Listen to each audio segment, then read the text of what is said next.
Kebiasaan ketujuh, tidur emas. Apakah hanya dengan tidur yang berkualitas seseorang bisa menjadi lebih sehat? Pertanyaan ini mulai terasa nyata ketika saya melihat sendiri dampaknya pada kesehatan orang tua, khususnya nenek saya di Makassar yang sempat mengalami kesulitan tidur selama bertahun-tahun. Saat itu, saya belum menyadari sepenuhnya bahwa kualitas tidur pada usia lanjut, terutama di atas 80 tahun, ternyata sangat menentukan harapan hidup seseorang. Tidur emas bukan sekadar soal tidur lebih lama. Lebih dari itu, ini adalah tentang menciptakan pola tidur yang berkualitas dan konsisten, yakni tidur dan bangun pada waktu yang sama setiap hari agar ritme sirkadian atau jam biologis tubuh tetap teratur. Menariknya, menurut hasil penelitian, menerapkan kebiasaan ini bisa memperpanjang usia hingga rata-rata 8,1 tahun. Bahkan bagi orang tua yang sedang menghadapi berbagai masalah kesehatan, memperbaiki kualitas tidur dapat memberi dampak positif yang besar terhadap kondisi fisik dan mental mereka. Sebuah studi dari Harvard Medical School menunjukkan bahwa tidur yang berkualitas dapat menurunkan risiko demensia hingga 67%. Hal ini disebabkan kemampuan otak membersihkan racun yang menumpuk selama seseorang tidur. Lebih lanjut, tidur nyenyak juga memperkuat sistem imun hingga 58%, karena saat tidur, sel-sel kekebalan tubuh bekerja lebih aktif. Risiko terkena diabetes pun menurun sebesar 32% karena tidur mempengaruhi keseimbangan kadar gula darah. Yang lebih mencengangkan lagi, risiko kanker bisa ditekan hingga 19% melalui tidur berkualitas. Hal paling penting yang perlu kita pahami adalah, kualitas tidur jauh lebih penting daripada jumlah jam tidur. Tidur selama 6 jam dengan kondisi tubuh dan pikiran benar-benar rileks bisa jauh lebih menyehatkan dibandingkan 8 jam tidur yang terganggu dan tidak nyenyak. Saat tubuh berada dalam tidur yang dalam, hormon pertumbuhan dilepaskan dan proses regenerasi sel terjadi secara optimal. Lalu, bagaimana kita bisa meningkatkan kualitas tidur? Para ahli menyarankan beberapa langkah praktis. Tetap pada jadwal yang teratur, tidur dan bangun pada jam yang sama setiap hari.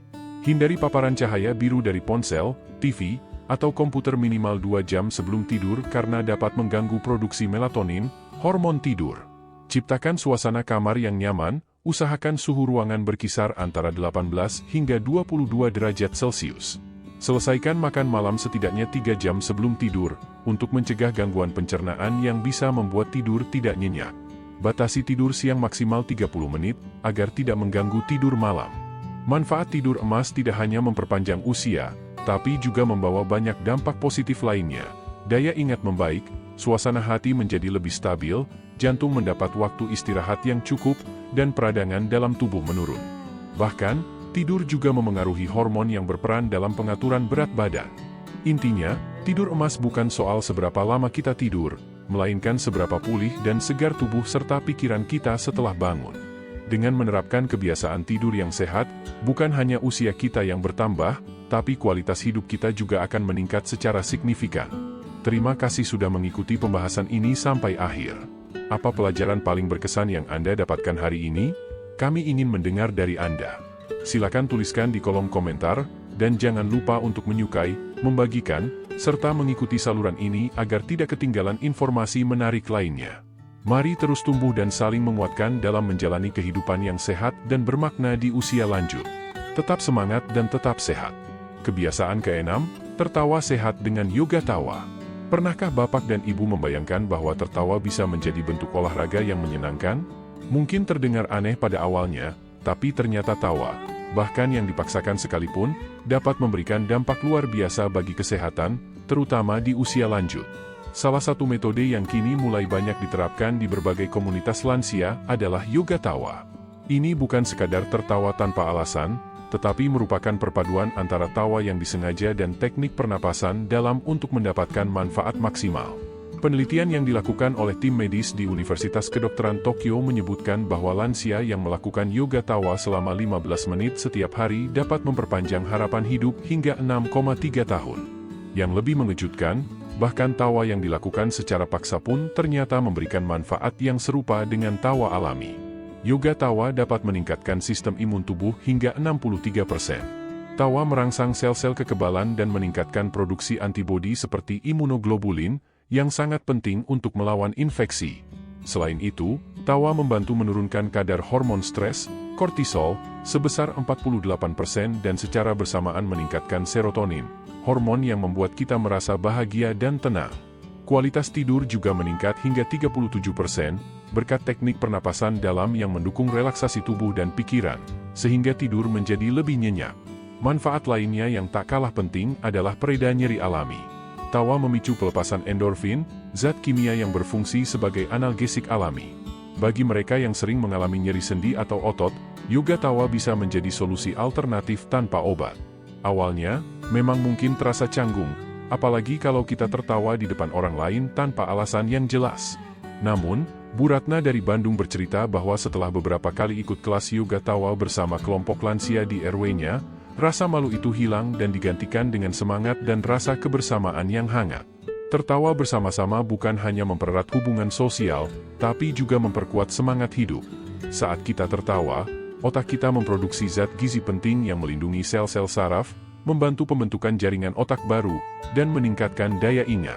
Tawa juga berdampak positif pada kesehatan jantung dan paru-paru, karena pernapasan dalam saat tertawa melatih fungsi pernapasan dan memperlancar peredaran darah. Bahkan, getaran tubuh yang ditimbulkan saat tertawa berfungsi seperti pijatan lembut yang membuat otot-otot rileks dan menghilangkan ketegangan di seluruh tubuh. Menariknya lagi, tawa merangsang area-area penting dalam otak yang berperan dalam pengaturan suasana hati dan memori. Hormon seperti dopamin dan serotonin dilepaskan lebih banyak, sehingga risiko gangguan otak seperti demensia dapat ditekan secara signifikan. Dengan segala manfaat yang luar biasa ini, yoga tawa menjadi pilihan sehat yang murah, mudah, dan menyenangkan untuk meningkatkan kesejahteraan fisik dan mental. Mari kita ingatkan diri kita bahwa kebahagiaan bukan hanya tentang keadaan, tapi juga tentang pilihan, dan tawa adalah salah satunya. Jika Bapak dan Ibu masih menonton video ini, tuliskan angka 3 di kolom komentar untuk memberitahu saya bahwa Bapak Ibu masih bersama saya hingga di sini. Terima kasih atas perhatian dan waktu berharga Anda. Kebiasaan kelima, melatih otak untuk menjaga kesehatan mental. Apakah mungkin menjalani masa tua tanpa khawatir terkena demensia? Banyak di antara kita percaya bahwa membaca koran setiap hari sudah cukup untuk menjaga ketajaman pikiran. Namun, apakah itu benar-benar cukup? Bagaimana sebenarnya cara terbaik untuk mulai melatih otak? Penelitian ilmiah menunjukkan bahwa latihan otak yang tepat dapat menurunkan risiko demensia hingga 73%. Ini bukan sekadar membaca buku atau menyusun teka-teki, melainkan tentang melakukan aktivitas yang benar-benar merangsang pikiran dan memberi tantangan baru bagi otak. Sebagai contoh, sebuah studi yang dilakukan oleh Universitas Indonesia menyebutkan bahwa memulai hobi baru dapat meningkatkan pertumbuhan sel otak hingga 58%. Ketika kita belajar sesuatu yang baru, jaringan saraf dalam otak akan membentuk koneksi baru, yang pada gilirannya membantu memperkuat cadangan kognitif. Hal ini penting karena kemampuan otak untuk bertahan terhadap penuaan meningkat hingga 45%. Tak hanya itu, latihan otak juga dapat memperbaiki pola tidur hingga 34%, karena otak yang aktif akan merasa lelah secara alami, sehingga lebih mudah tertidur nyenyak. Secara keseluruhan, kesehatan fisik juga terdongkrak hingga 41%, karena otak yang terlatih akan membantu mengatur hormon, memperkuat sistem imun, dan menjaga keseimbangan fungsi tubuh. Bu Rini dari Semarang misalnya, mulai belajar melukis di usia 82 tahun. Beliau mengatakan, setiap harinya terasa lebih bermakna dan menyenangkan sejak memegang kuas pertama kali. Banyak lansia seperti Bu Rini juga merasakan peningkatan kepercayaan diri ketika mereka berhasil menguasai keterampilan baru, bahkan sesuatu yang sederhana seperti belajar menggunakan ponsel dari cucu mereka. Yang menarik, aktivitas otak yang konsisten tidak hanya meningkatkan fungsi mental, tapi juga fisik. Sel-sel kekebalan tubuh menjadi lebih aktif, peredaran darah lancar, dan risiko penyakit jantung berkurang karena pembuluh darah terjaga. Untuk memulai, para ahli menyarankan beberapa aktivitas yang bisa dijadikan latihan otak harian. 1. Belajar bahasa asing. Mempelajari bahasa baru, seperti bahasa Jepang atau bahasa Arab, dapat melatih berbagai bagian otak. Aktivitas ini melibatkan daya ingat, kemampuan memahami, dan pemecahan masalah. 2. Belajar alat musik. Bermain alat musik seperti angklung, gitar, atau organ kecil melibatkan koordinasi antara pendengaran, penglihatan, dan gerakan tubuh. Ini sangat baik untuk menjaga keseimbangan otak dan fisik. 3. Menggunakan teknologi digital. Mengoperasikan smartphone atau tablet dapat melatih kemampuan memproses dan menyimpan informasi. Banyak lansia merasa lebih percaya diri setelah bisa berkomunikasi lewat WhatsApp atau menonton YouTube sendiri. 4. Aktivitas kreatif. Melukis, merangkai bunga, menyulam, atau membuat kerajinan tangan bisa membantu menjaga fokus dan memperkuat motorik halus. Aktivitas seperti ini juga memberi rasa pencapaian dan kebahagiaan. Tentu saja, semua harus dilakukan secara bertahap dan menyenangkan. Hindari terlalu memaksakan diri agar tidak justru menyebabkan stres. Tujuan dari latihan otak adalah untuk memperkuat daya pikir dan memberi kebahagiaan, bukan membuat kita kewalahan. Dengan rutin melakukan pelatihan otak, kita tidak hanya memperpanjang usia fungsi kognitif, tapi juga menjaga kesehatan fisik dan mental secara keseluruhan. Sekarang, mari lanjut ke kebiasaan ke-6 yang hanya membutuhkan waktu 5 menit per hari, namun manfaatnya bisa terasa sepanjang hidup. Kebiasaan keempat, makan bersama dan bersosialisasi saat makan. Bapak dan Ibu yang saya hormati, tahukah Anda bahwa kebiasaan sederhana seperti makan bersama ternyata dapat memberikan dampak besar terhadap umur panjang dan kualitas hidup, khususnya bagi para lansia? Banyak orang di sekitar kita telah beralih dari makan seorang diri menjadi rutin makan bersama keluarga, teman, atau tetangga. Ternyata, aktivitas sederhana ini mampu memperpanjang harapan hidup rata-rata hingga 4,2 tahun, berdasarkan temuan dalam sejumlah studi kesehatan lansia. Namun bukan hanya soal makanan yang dikonsumsi, yang lebih penting adalah interaksi dan percakapan bermakna yang terjadi selama waktu makan. Percakapan hangat, berbagi cerita, dan tertawa bersama terbukti menstimulasi pelepasan hormon bahagia seperti serotonin, yang berperan besar dalam mengurangi stres dan menjaga kestabilan emosi. Menurut penelitian dari Universitas Airlangga, makan bersama dapat menurunkan risiko depresi hingga 15%, dan juga mampu menjaga fungsi otak serta memperlambat penurunan daya ingat hingga 48%. Ini karena berbincang saat makan mampu mengaktifkan bagian otak yang berperan dalam konsentrasi dan ingatan. Kualitas obrolan pun sangat berpengaruh. Diskusi yang menyenangkan, yang diselingi tawa dan cerita positif, terbukti menurunkan hormon stres, kortisol, dan sebaliknya meningkatkan serotonin yang membawa rasa tenang dan bahagia. Banyak lansia di Palembang, contohnya, mengaku lebih menikmati waktu makan ketika dilakukan bersama orang lain dibanding makan sambil menonton TV. Mereka merasa makanan terasa lebih lezat dan momen makan jadi lebih bermakna. Tak hanya itu, manfaat makan sambil bersosialisasi juga berdampak secara fisik. Memperkuat daya tahan tubuh, karena hormon bahagia mendukung sel imun untuk bekerja lebih baik. Meningkatkan kualitas tidur, karena interaksi sosial yang positif merangsang pelepasan hormon tidur alami. Meningkatkan memori, karena otak distimulasi melalui obrolan yang beragam. Menurunkan tekanan darah, mengurangi beban pada jantung dan meningkatkan kesehatan jantung. Dan yang paling menarik, interaksi sosial dapat memperlambat pemendekan telomer, yaitu bagian penting dari kromosom yang berperan dalam proses penuaan. Lalu, bagaimana kita memulainya? Berikut beberapa langkah sederhana yang bisa dilakukan. 1. Usahakan makan bersama minimal 3 kali dalam seminggu. Bisa bersama keluarga, tetangga, atau teman lama. 2. Gabung ke program makan bersama di komunitas lansia. Di kota-kota seperti Bandung atau Makassar, banyak pusat lansia atau balai RW yang mengadakan acara makan bersama. 3. Undang keluarga atau tetangga makan di rumah secara rutin, misalnya makan siang setiap hari Jumat. 4. Buat jadwal tetap untuk makan bersama, bisa setiap Minggu pagi atau malam Sabtu, agar lebih konsisten. Memang, bagi sebagian orang, kebiasaan ini terasa baru atau canggung di awal. Tapi berdasarkan pengalaman Bu Murni di Surakarta, setelah mencoba makan bersama cucunya setiap sore, ia mengaku harinya terasa lebih berwarna dan penuh semangat. Namun perlu diingat, bersosialisasi saat makan bukan berarti berlebihan dalam makan atau sampai mengonsumsi makanan yang tidak sehat. Hindari konsumsi berlebihan, terutama makanan tinggi gula dan lemak, atau minuman beralkohol. Fokuslah pada kehangatan hubungan dan makanan bergizi seimbang. Dengan membiasakan makan bersama, kesehatan fisik, emosional, dan mental akan terpelihara secara menyeluruh. Jika Bapak dan Ibu masih bersama saya menonton video ini hingga saat ini dan merasa mendapatkan manfaat, silakan tulis angka 2 di kolom komentar sebagai tanda bahwa Anda mengikuti pembelajaran ini. Terima kasih atas waktu dan perhatian Bapak dan Ibu semua. Kebiasaan ketiga, terlalu banyak istirahat dan dampaknya bagi lansia. Bapak dan Ibu yang saya hormati, Salah satu kebiasaan yang justru mempercepat penurunan kondisi fisik pada lansia setelah usia 80 tahun adalah terlalu lama beristirahat atau dikenal dengan sindrom terlalu banyak diam. Mungkin Anda pernah mendengar pernyataan seperti ini. Saya khawatir Bu Nani akan jatuh, jadi saya minta beliau istirahat saja di tempat tidur. Pak Joko sakit, jadi hanya berbaring saja, tapi saya merasa kondisinya malah memburuk. Bukankah lebih baik beliau digerakkan sedikit demi sedikit? Kekhawatiran anak-anak terhadap orang tuanya memang wajar, namun bila aktivitas fisik lansia terlalu dibatasi, justru bisa memperparah kondisi mereka. Hal ini sama seperti mematikan semua lampu di rumah karena takut korsleting, niatnya baik, tapi efeknya merugikan.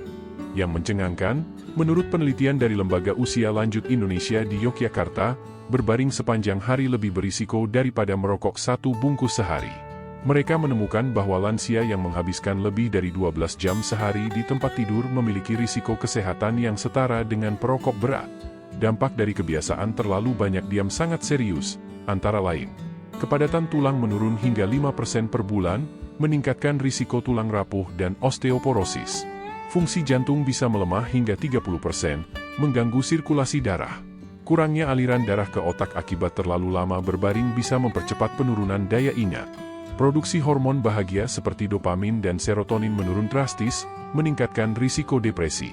Yang paling berbahaya, risiko terkena pneumonia meningkat 8 kali lipat, karena lendir menumpuk di paru-paru akibat posisi berbaring terus-menerus. Namun begitu, bukan berarti kita harus memaksakan lansia untuk bergerak tanpa panduan. Solusinya adalah aktivitas fisik ringan yang teratur. Penelitian dari Universitas Gadjah Mada di Yogyakarta menyatakan bahwa hanya 30 menit aktivitas ringan setiap hari dapat menambah harapan hidup lansia hingga rata-rata 3,7 tahun. Bahkan bagi lansia yang baru memulai olahraga setelah usia 90 tahun, tetap terbukti membawa manfaat besar. Salah satu metode sederhana yang sangat disarankan adalah meditasi berjalan, sebuah kebiasaan yang dipraktikkan oleh banyak lansia berumur 100 tahun ke atas di seluruh dunia. Apa itu meditasi berjalan? Bukan sekadar berjalan biasa, meditasi berjalan adalah aktivitas di mana kita berjalan perlahan sambil memperhatikan alam sekitar dan bernapas dalam-dalam. Aktivitas ini ternyata memiliki efek luar biasa. Menurunkan kehilangan massa otot hingga 67% karena tubuh tetap aktif tanpa tekanan berlebihan. Meningkatkan daya tahan tubuh sebesar 48% melalui peningkatan sirkulasi darah dan energi sel imun. Mengurangi risiko demensia hingga 53% dengan meningkatkan aliran darah dan stimulasi visual dari alam. Meningkatkan kesejahteraan mental hingga 72% berkat kombinasi antara gerakan, alam, dan hormon bahagia yang terpicu secara alami. Berjalan bersama cucu sambil menikmati suasana pagi bisa menjadi momen paling menyenangkan dan penuh manfaat untuk kesehatan tubuh dan pikiran. Banyak yang melaporkan bahwa setelah 3 bulan rutin meditasi berjalan, keluhan seperti nyeri punggung berkurang, tidur menjadi lebih nyenyak, dan hari terasa kurang lengkap jika mereka melewatkan aktivitas ini. Lalu bagaimana cara memulainya? Berikut 4 langkah mudah yang bisa dilakukan. 1. Mulai di pagi hari. Udara pagi lebih segar dan membantu meningkatkan energi. 2. Cukup 5 menit terlebih dahulu. Jangan langsung lama, karena tubuh perlu adaptasi. 3. Pilih tempat alami. Taman, halaman rumah, atau jalan kecil dengan pepohonan dan bunga sangat baik untuk pikiran. 4. Bernapas dalam-dalam. Tarik napas perlahan, isi paru-paru dengan udara segar, dan rasakan ketenangan dalam tubuh Anda. Perlu diingat, olahraga berlebihan justru berbahaya. Maka dari itu, mulailah dengan perlahan dan konsisten.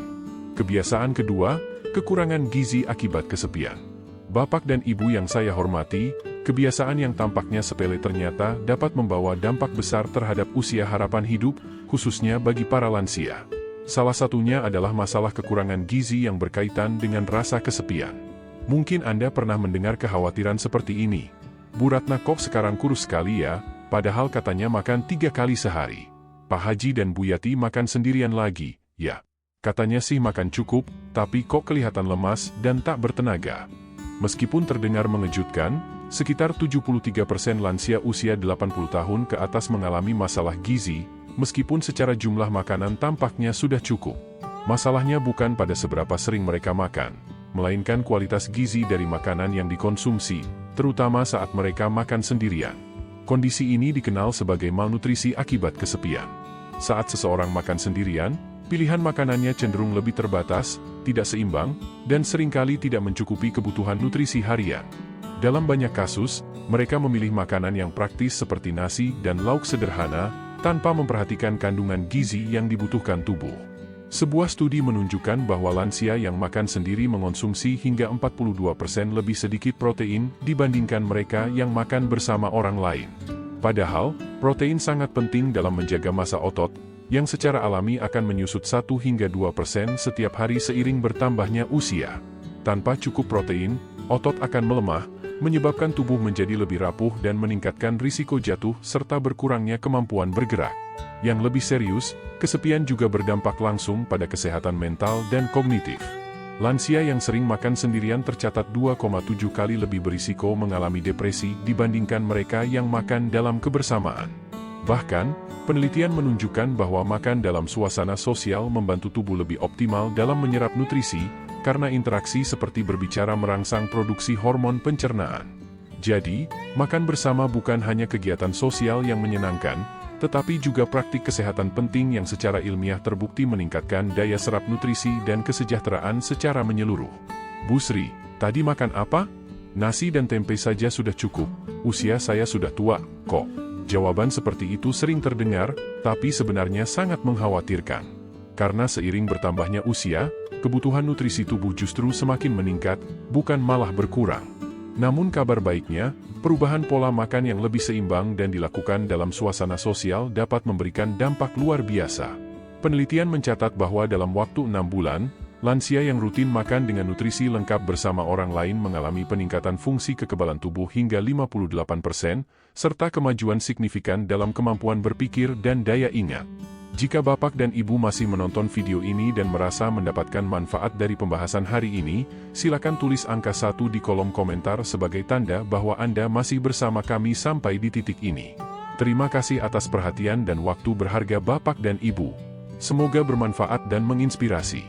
Kebiasaan pertama, penyebab penurunan kesehatan lansia setelah usia 80 tahun, sindrom otot tidak aktif. Bapak dan Ibu yang saya hormati, salah satu penyebab utama mengapa kondisi fisik lansia bisa memburuk dengan cepat setelah usia 80 adalah kondisi yang disebut sindrom dormansi otot atau otot yang tidak aktif.